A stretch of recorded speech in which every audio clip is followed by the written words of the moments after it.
So if we look at, do you need a lot of down payment? No, you don't. If there's properties available even within Greater Vancouver area that's $200,000 as a condo. Buy that as a purchase, 20% down, and that'd be $40,000, and we treat this as a 5-year term. So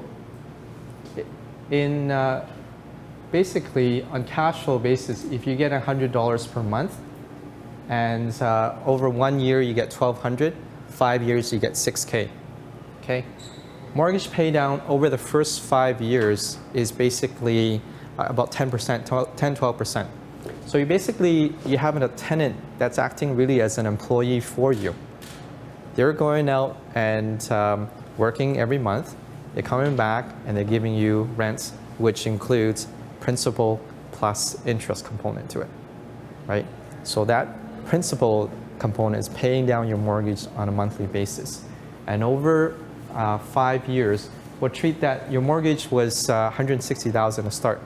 So in 5 years, your balance would be $16,000 less, okay? As well, even on an appreciation of 2% a year, that will give you 10% roughly in 5 years. That's 20K.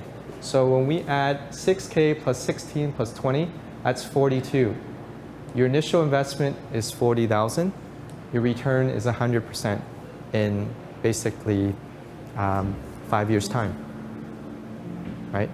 Approximately compounded, it'd be about 16, 17% a year.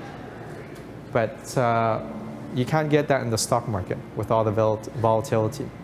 You invest that money in the stock market, even if you have 1,000 shares of a company, somebody who has 1 million shares floods the market, pre-market, before you can even decide.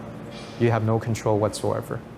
At least with cash flow properties, even in a market where it starts going down, you can kind of ride through the wave and the cycle because you've got cash flow during that time. Right? You decide when to basically dispose of the property. So even in a situation where, let's just say there's no cash flow and there's no appreciation, so 5 years later, it's still at 200,000, you're going to get 16,000 just from the mortgage pay down. That's 40%. So 8%, 6 to 8% per year compounded, guaranteed. As long as you do your job in terms of making sure there's no vacancy, then you're going to be earning that. Any questions with that? Yes? How did $100 a month cash flow become $6,000? Sorry? How does $100 a month cash flow become $6,000? So $100 a month, 1,200 in 1 year, 5 years, 6K. Yes, we treat this as a 5-year term, mainly because 5 years, if you try and, that's when the mortgage pay down starts really, it doesn't pick up at 5 years, but once you start going to 10 years, that's when it starts picking up. But if you try and get something that's like a 1 year or 2 year, you won't see the really big uplift in appreciation yet.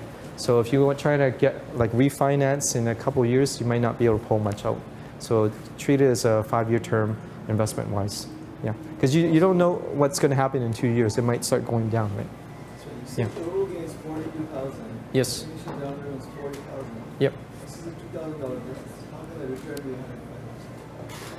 105%? The 2,000 divided by the 40 is the 5%. Like, 2,000 divided by 40.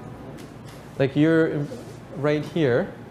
So 6 plus 16 plus 20 is 42. Yeah. So you're saying where's the difference? This is your initial investment. Yes. Yes. So your gain is actually like you're doubling in that situation. Like your 42K is your return. 42,000 is your return. Okay. Yes. So in 5 years' time, you have that much equity available. So at that time, I'll go into the next slide afterwards in terms of how you can actually really like supercharge your portfolio. Okay. Thanks guys for watching my video. Please subscribe and share with your friends. Email me if you have any more questions. Thank you.